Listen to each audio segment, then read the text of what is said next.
Thank you very much. I hope you've all refreshed yourselves with coffee. I'd like to ask the panel to come up on the stage. Guys, grab a seat. So, we're almost there. So this topic, technology, the title of it is What Are the Technologies of PR? It's a huge topic, and we could talk about all sorts of things related to that. But I think what I'd like to do is to hopefully keep us focused on that, the technologies of PR, and try and address that question, what are they? What is coming? One of the things that I do in my job, working for some of the companies that I'm working with, is think a lot about the future of PR.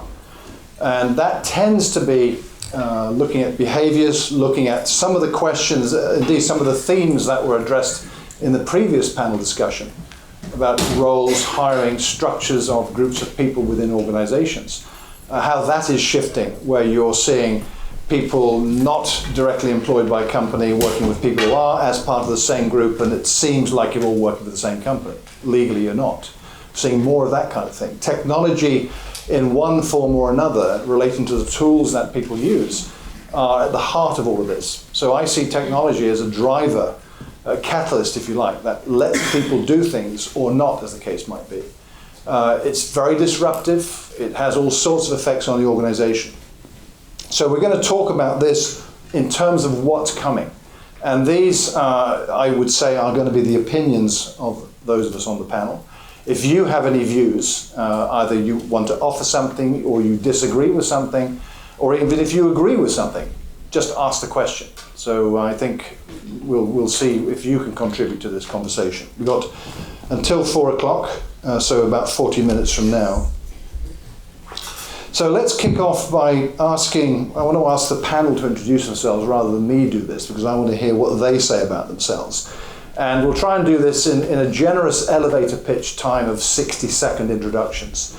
And what I'd like to ask each panel is if you would do this and add your Twitter handle at the end of your introduction. So if people tweet, they'll get your Twitter handle correct. Let's start with you, Danny. Cool. Hi, I'm Danny Whatmough. My Twitter handle is tricky. It's at Danny Whatmough, all one word, which I appreciate is not the easiest thing to spell, but there we go. I'm an associate director at Ketchum's London office. I head up a digital and social media team, which is dedicated toward the work that we have for Procter & Gamble, for our Procter & Gamble business. So working across various different sort of FMCG brands. My background is kind of in, I sort of started up, I did a music degree, which has got nothing to do with anything. And then I was in-house as a digital marketer before moving into the world of PR. I worked for a tech specialist agency before then coming to Ketchum. I also chair the digital group at the PRCA, which is the professional body for PR agencies, where we're trying to sort of promote digital best practice throughout the industry. And I also sit on the social media measurement committee at AMEC, which is obviously looking to roll out best practices around measurement and obviously how we can use technology and things like that to improve the way that we measure campaigns. Well done, just in time. Tom, 60 seconds. Tom Foremski. I've been a journalist for more years than I have fingers and toes, and I live in San Francisco, and I write about Silicon Valley technology companies, but I'm more interested in the culture of business. I'm not really interested in technology as such. Technology stories have become product journalism, just lists of specs of mass-produced product. The technology stories that are going to be interesting are the ones how they impact society, communities, how they make people better at what they want to do. People are interested in people, and there's going to be some great stories to be told. Thanks, Tom. Juhani. Hi, my name is Juhani Levola. I'm the founder and CEO of Deski. So Deski is one of the largest PR agencies in Finland. And coming from Finland, it has been really exciting to hear all that we have discussed over here. Since here in the UK, things are very progressed. You are at the forefront of the social media communications. In Finland we have, I wouldn't say that we are lagging behind much, but it's not quite the same situation. The budgets are different, but we can go to that next. 2 years ago, we focused very heavily on content marketing, and actually we are the exclusive reseller of My News Desk in Finland. We have something like 150 companies using the platform, which in Finland, given its small market, is a lot, and it's been really exciting to see how the idea of a corporate newsroom, brand journalist, however you want to call it, is spreading in a small market. Great, thank you. Betony. Hello, I'm Betony Kelly. I'm Head of Digital Outreach for the Department for Business, Innovation and Skills, Central Government Department, with an enormous policy portfolio. My team are responsible for connecting the UK citizen with government initiatives that our department look after. So what does that mean? That means that on any given day, my guys could be chatting to farmers about changes in agri-tech data and how they can make the most of those technologies for themselves. It could be working on the Scottish referendum and trying to explain the benefits of a United Kingdom to mothers in Scotland. Or it could be designing a series of infographics to explain a highly complex international trade partnership. So it's really, really broad. We've got a digital team that involves content creation, publishing, outreach and engagement, and we're also responsible for bringing those digital skills and ways of working into the government department as a whole. So not just getting comms teams to do digital, but getting digital into policy teams and making op policy more transparent and including as many people as possible. Wow, thanks, Betony. So quite an interesting spread of backgrounds, responsibilities and functions in our panel. Let me set the scene for what we're going to talk about. And this is all about tech, to set your expectations, I suppose. There's a lot going on in tech. Listening to what our panel has said makes me conclude that, what Betony said in particular, of what her role entails. We look at the development in the last year or so where people use Twitter as a kind of a channel to make official announcements. I don't know how many times you've noticed TV news quoting someone who said on Twitter X, and that's the news item. So Twitter is a tool, it's a channel that is a child of technology, if you will, of the new developments that have happened in the past decade in the advent of social media in particular, that have been very disruptive, have introduced new things into how we practice public relations in particular, not just PR, of course. And often it's a collision with old established practices. We've got the rise of mobile, and I've not heard mobile mentioned more than once today, but it is at the heart of much of the change that's going on. Personally, I believe mobile is central to everything we do in PR, and that will be the case as we go into the next year or two. Every one of us probably in this room. Actually, let me ask you, who doesn't have a mobile smartphone with them today? Who doesn't have one? Ooh. One person. Okay. Did you forget it? You left it in the taxi? Oh, you have a phone, but right, okay. It's a BlackBerry, it's not a smartphone. Okay, you hear that, BlackBerry? There's brand recognition for you. Okay. So there we have, all of you probably got cameras in your phones. I mean, I've seen many of you, I've been doing it too, taking pictures of some of the slides people have been showing. So that is now an extension of ourselves. That leads us into wearable tech, one of the great buzz phrases we hear about. What's the impact of that in the workplace? What's the impact of that in how we communicate and how we connect with other people?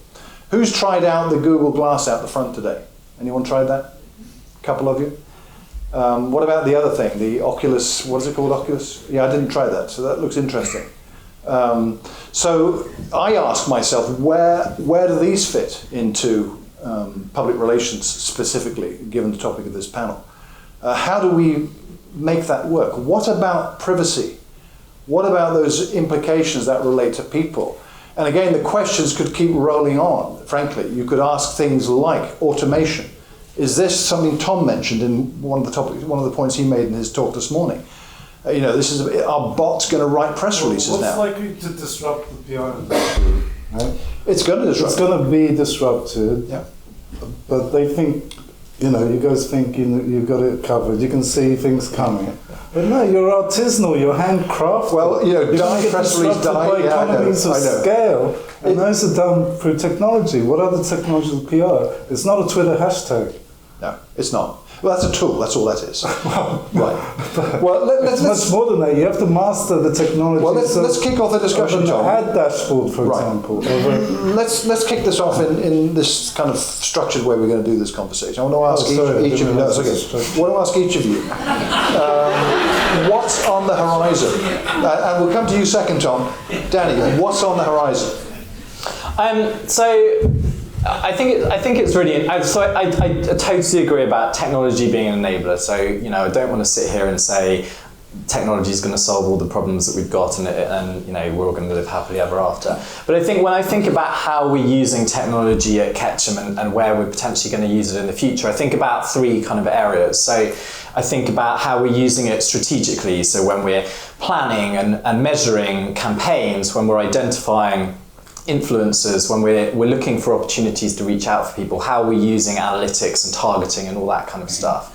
Then I think about how we're using technology to improve what we're creating in the campaigns that we're actually generating. So again, I talked in the break with people about how we're using Google Glass, and again, it's not using Google Glass because it's just a hip, cool technology, but it allows us to create content in a very different way and in a very engaging way, hopefully, for the audience we're looking to reach.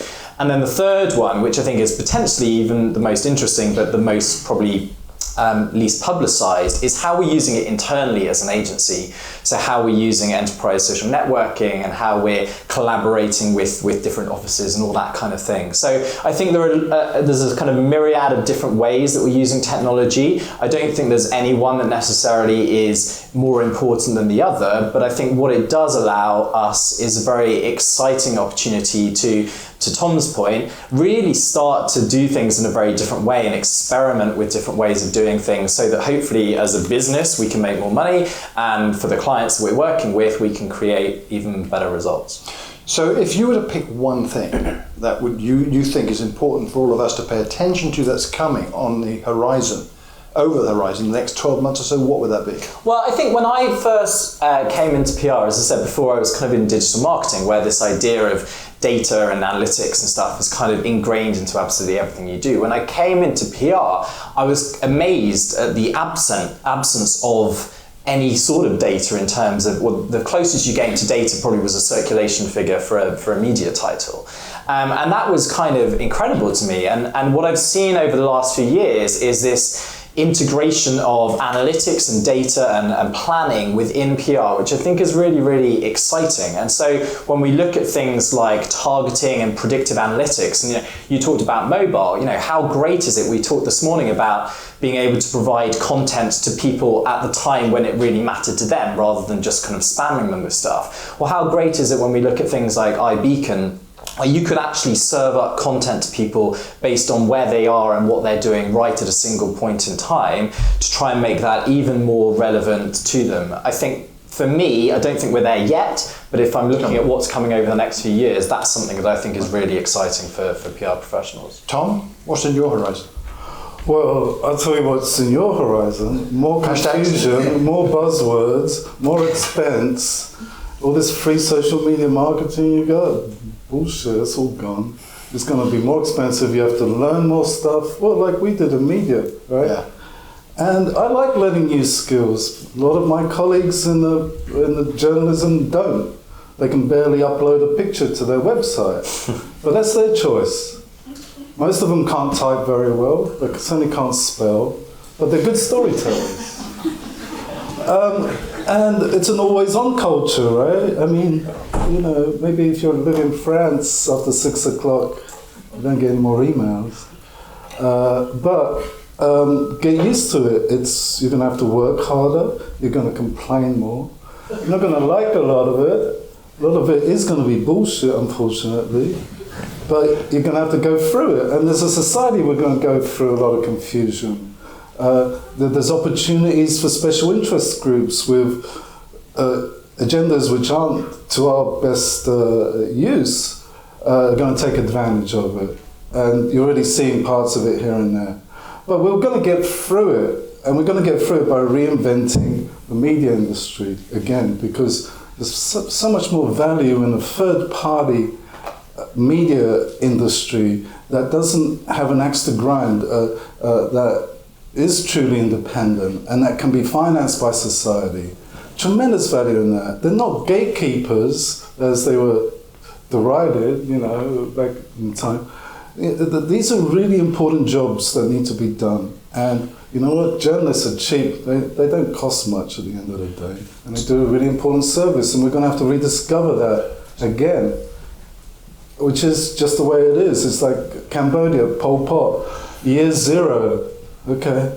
Where do we have to go to year zero? I think we do. Where's the connection with? I get what you're saying, and I don't disagree. Where's the connection with PR from journalism? Because you guys have to deal with the multiplicity of wearable tech, right? Are you going to send commercial messages to the wristwatch or the pendant?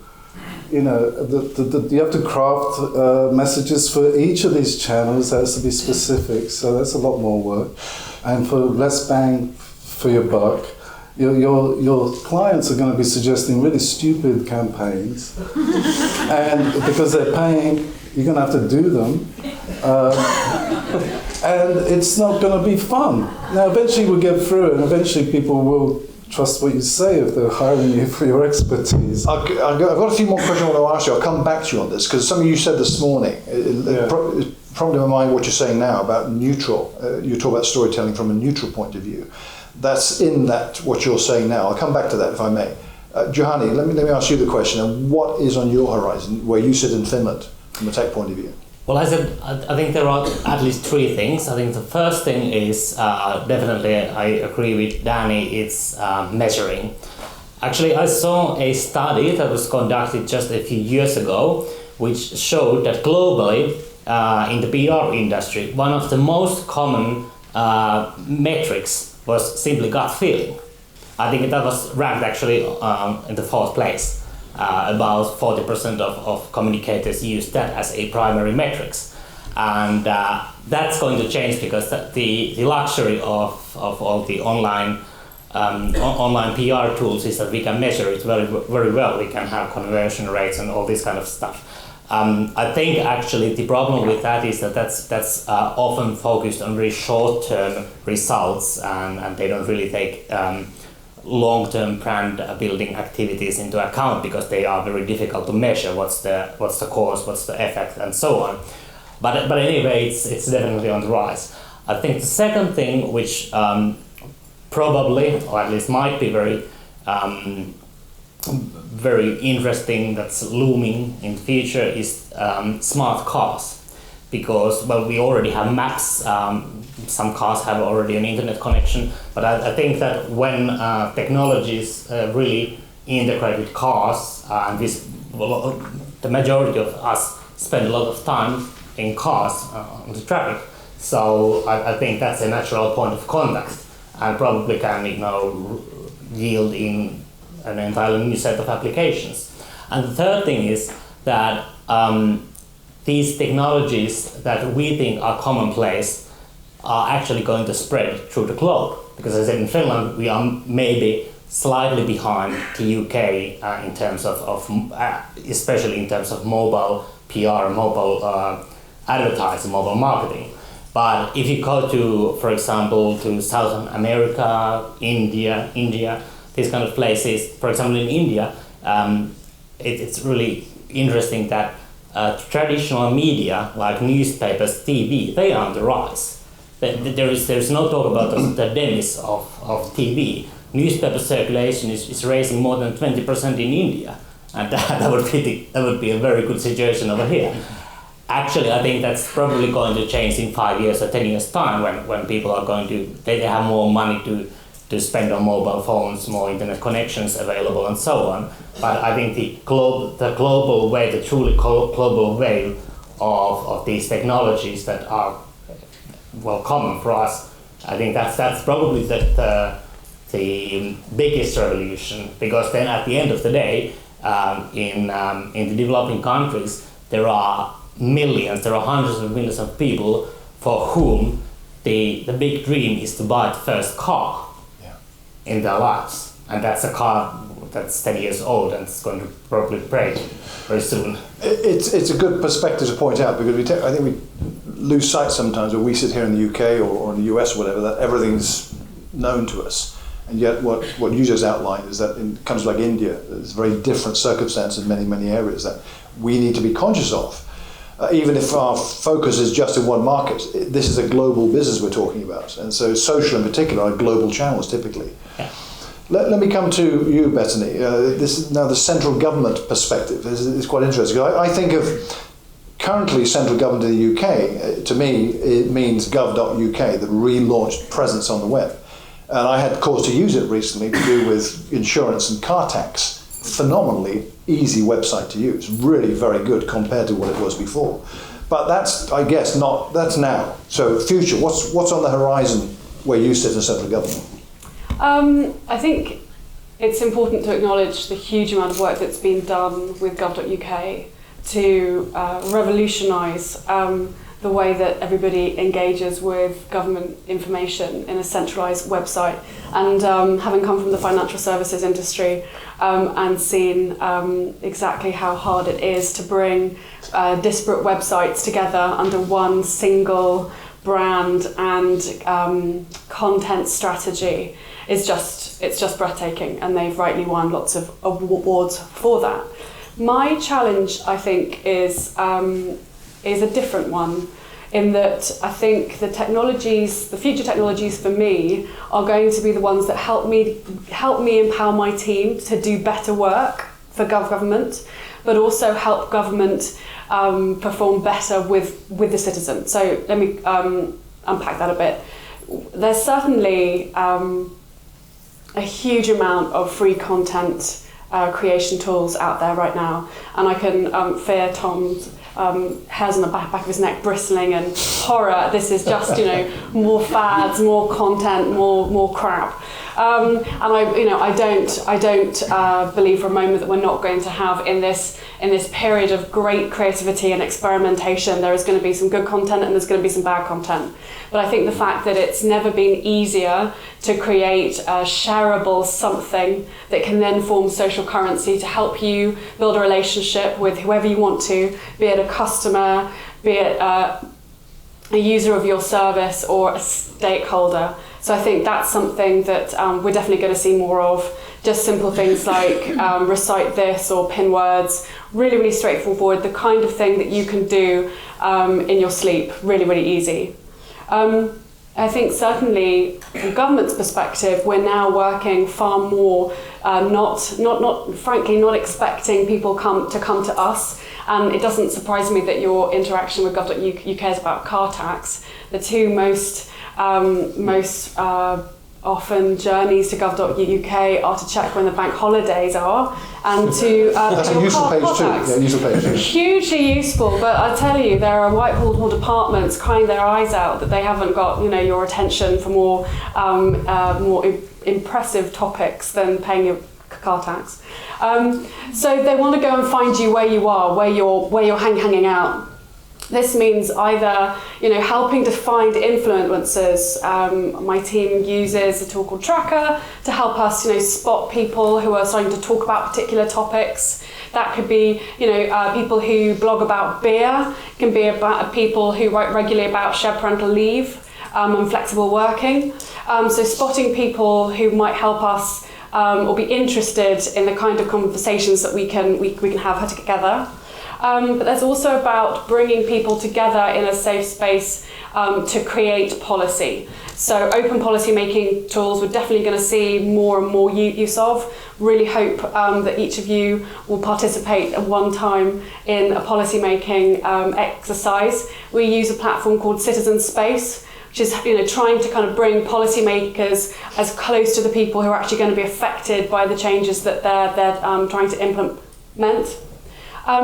And the third part of this is really helping my team create advocates within the department that are powerful, relevant and credible.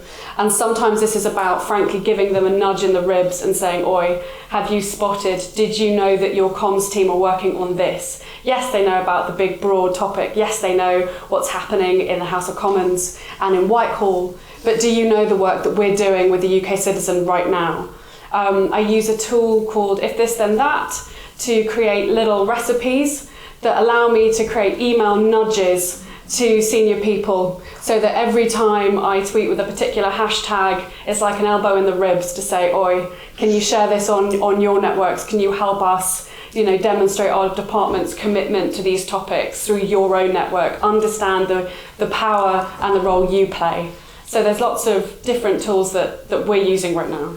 Well, that's a terrific snapshot. In fact, listening to the last part of what you just said reminded me of something that really fitted in the previous panel, talking about behaviours, really, about people working together. And the kinds of things that you do, I do a lot of that too, with if this and that in particular, as nudges. You won't find a manual for this kind of stuff readily. This is for self-discovery. You've got to go out there and find this stuff. I mean, one of the things that I talk a lot about when I think about the future of all of this are trends, what's happening, what is coming, what tech is likely to come according to authoritative voices that you encounter online, notably industry analysts like Gartner or Forrester, those kinds of people. People like Tom and what he writes about in Silicon Valley Watcher. You look at that kind of thing and see what's coming. When I talk to PR practitioners, typically, I often get the reaction like, well, I'm not really interested in that. So what I would say, and I want someone to disagree with me if you'd like to, is you absolutely have to pay attention to that, whether you're interested in it or not, because that is part of the landscape that we're now in that is going to get more complex. I've heard that word mentioned a lot here. We have to figure this out. So someone mentioned in a talk this morning, I can't remember who, that look at this as an opportunity that you become the go-to person in your organization. You're the one who can actually lead the adventure, and look at it that way, I certainly do, that you're embarking on, because this is the landscape you're in by the nature of your profession, if for no other reason. So we've touched on opportunities, is what I'm interpreting, everything I've heard so far. What about the downsides? I think of things like privacy. I think of things like government intervention that isn't welcome. Just look at the newspapers and think of people like Snowden. Look at what I heard recently about our government using Twitter because it's regarded as a foreign media service, it's not based here, therefore they can eavesdrop on it. People don't seem to be too concerned about this kind of stuff. But what are the implications of that for public relations and us in our profession? Who'd like to offer a view? Well, I'd like to say that mobile is a big downside. Okay. Because so Mary Meeker's slide deck, right? It's got tons of data, and there was one really scary slide, and it was how much time people spend on these platforms and how much money is made off of those platforms. And on the mobile side, there was a gap of $34 billion a year. Now, she called it an opportunity. I call it you can't monetize it, right? Everything's gone over to mobile, but but these companies, these media companies, are making 1/10 they were making on digital. On digital, they were making 1/10 they were making on paper. So, and because it shifted so quickly, it's going to kill media. I mean, we can't produce 10 times as many ads. I mean, the ads don't work anyway. How are they going to monetize the media? How are they going to monetize their work? So even the new media companies are facing disruption from. But surely that's old advertising technology being squeezed into a new medium, into a new channel in a way that just doesn't fit. So it's not about. How else are you going to fit it? Well, by creating new opportunities, What?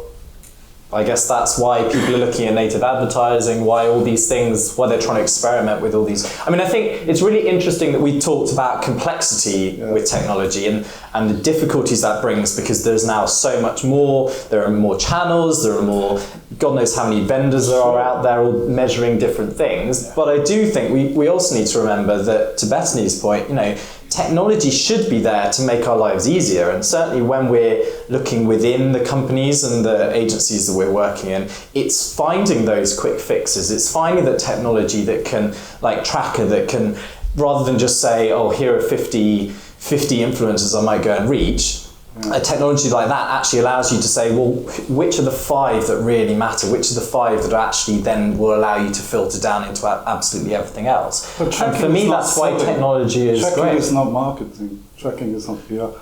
I think we confuse the table. Well, let me pull back the conversation here, because we're actually down to 10 minutes, and I'd like to get a few more views. I'd also like to see if anyone else here has an opportunity to ask a question. But let me just quickly pass to you, Fritz. Just one thing. What do you think is a threat in all of this that we've been talking about today? What worries you?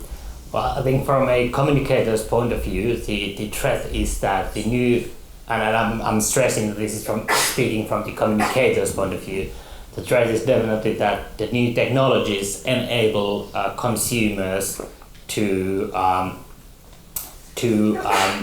be much more skeptical, much more conscious about things. For example, I don't think that the superfood phenomenon, I don't think it would have emerged, or it would have not got so big in the environment of the traditional media, because the traditional media they need to be neutral, and they have a tendency to believe the government officials or the official spokesperson of official recommendations for nutrition and so on.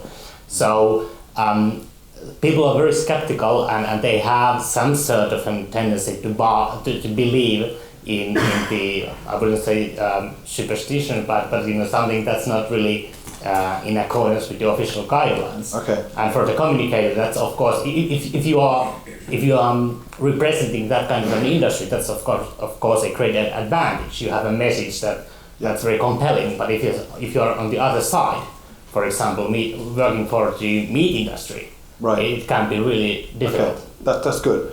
Betony, I'd like to get your view. What one thing worries you or concerns you from a PR point of view in all this tech? Exhaustion. That's the new good, the new exhaustion is the new black, or whatever the phrase might be. Lord knows. 3 hours sleep, yeah. If with my team, I worry about burning them out. Frankly, I'm desperately trying to engender incredible curiosity. I make sure that my guys are rewarded to go out and find and problem solve problems that we don't even know that we have yet. To go and find new ways of doing things. But this means that they are having to assess a lot of information, a lot of tools, become reasonably proficient very, very quickly.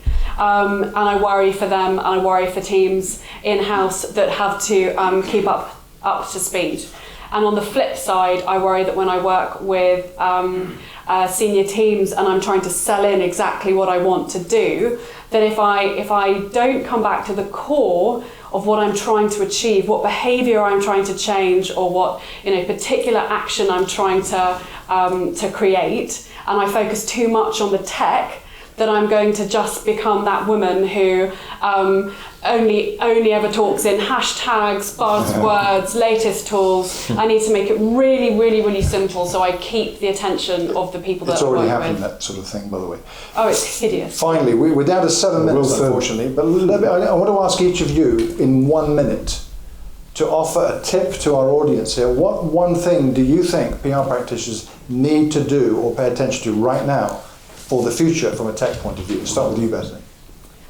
The cliches, it's got to be mobile, it's got to be email. If you're not on top of your email newsletters and understanding exactly how, don't think just because it's not new and sexy and shiny and people aren't, holding conferences about it, doesn't mean it's not an incredibly powerful way to reach your target audience. Cool. Juhani? I think it's about delivering tangible results. So you need to show for the top management that these activities really have a return on investment. You need to measure it. And the problem is that it's, in many cases, it's not easy. You cannot very clearly demonstrate that this action created these kind of results. You can suggest it, but you can't prove it in many cases. Got it? Tom? Well, I think PR companies need to diversify their income. They need to become technology resellers to some degree. They need to be technology specialists to some degree. You should know how to use these media technologies out there because they're very powerful. But there's so many to choose from. Well, you choose, say, the best of breed, use those. Show your clients how to use them. Teach your clients how to do PR. You know, it's like, look, I want you to not want me, and they'll want you even more and that's what the media industry has to do. Local newspapers should have been teaching their communities how to tell their stories. You should be teaching your clients how to do PR. Right, good one. Danny? I think I would just say be curious about technology, and I think it's, to your point, Neville, there is no rule book, there's no manual. So much of this stuff we haven't done yet, and we're all trying it and experiencing it for the first time, and often it is things like if this then that come along and you think, oh, I can't see how this would be useful to me, but then suddenly you kind of start to experiment and you find ways of doing it, and I think that's why technology as we see it today is so fantastically exciting, because there are all these opportunities, and it's up to us to work out how best to use them to benefit clients and our businesses. Cool, thank you. So in the 4 minutes or so remaining, does anyone have a question they'd like to ask? Or let me ask you, is there a question you would have liked us to address that we didn't, that you think we should have? Paul, you going to wait for the microphone? I probably don't need it, because I'm actually interested Speak loud.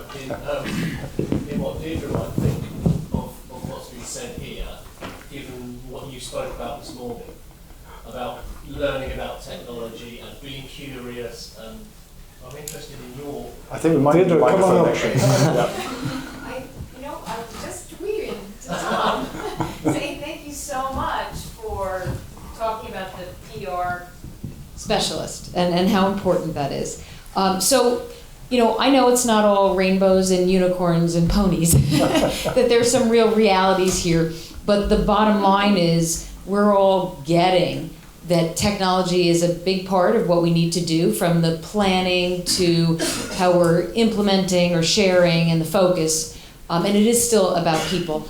And also one thing that Henry had brought up, I don't know where, there's Henry, ethics. That, I'm so glad that you talked about privacy, but I would bring up ethics as well. So those are just my quick thoughts, and I don't want to take up any more time. So people can ask questions. Thanks, Deirdre. Thank you. It's interesting today, there was an announcement, I don't know how many people have been using Outbrain, but there's a ruling by the UK government today that actually Outbrain they need to specify that this is promoted content now on websites. And so there are little things like that, which again are signs of us all still feeling our way and working out where these ethical boundaries are and how we need to sort of change things. So it's constantly moving.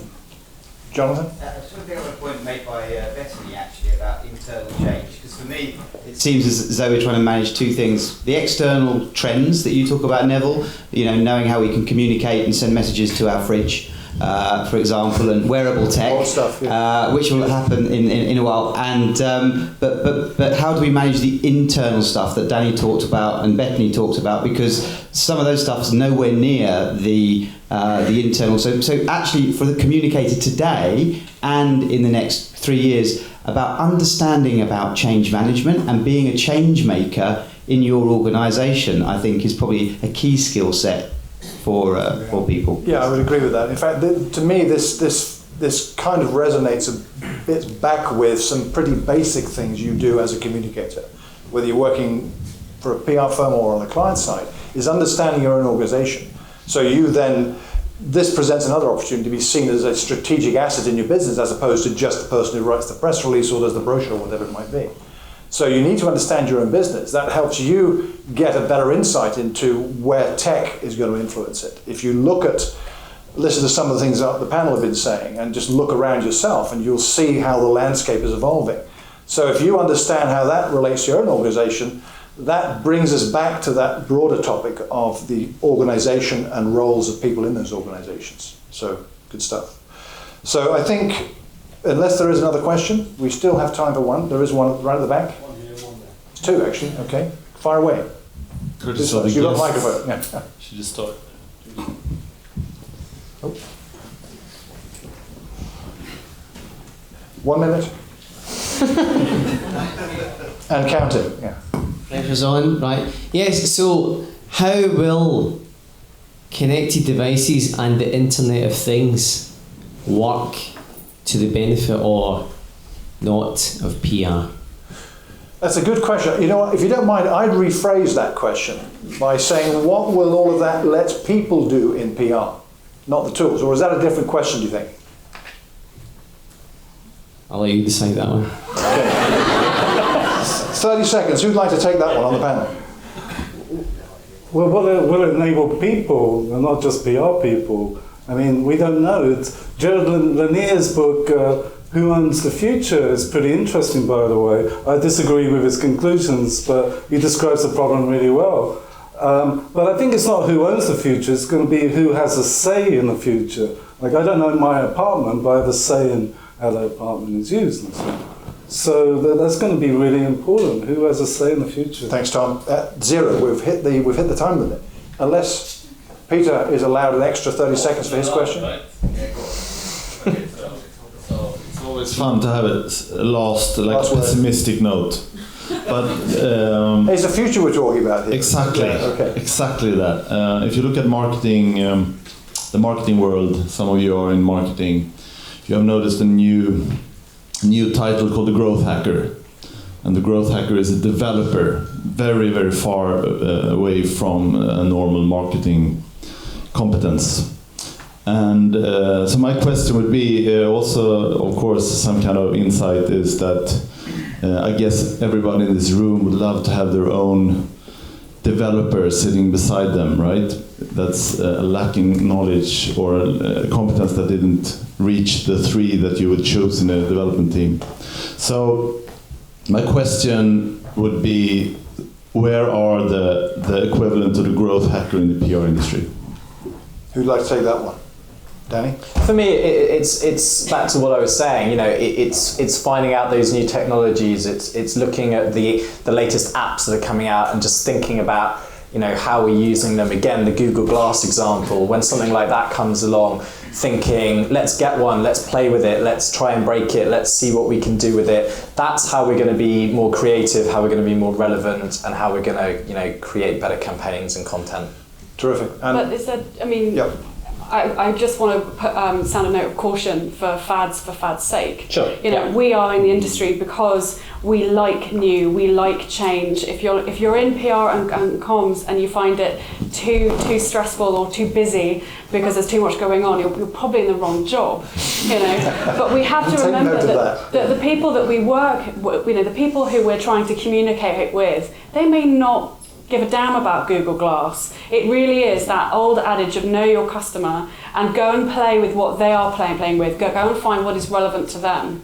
And if that means really understanding tablet devices versus smartphones, then don't be embarrassed just because you're not doing the newest and shiniest. If you are connecting powerfully, meaningfully, incredibly with your audiences, then you're doing the right thing. Terrific. And on that note, we conclude. I'd like to say thanks to our panel, Betony Kelly, Juhani Levola, Tom Foremski, and Danny Whatmough. Thank you.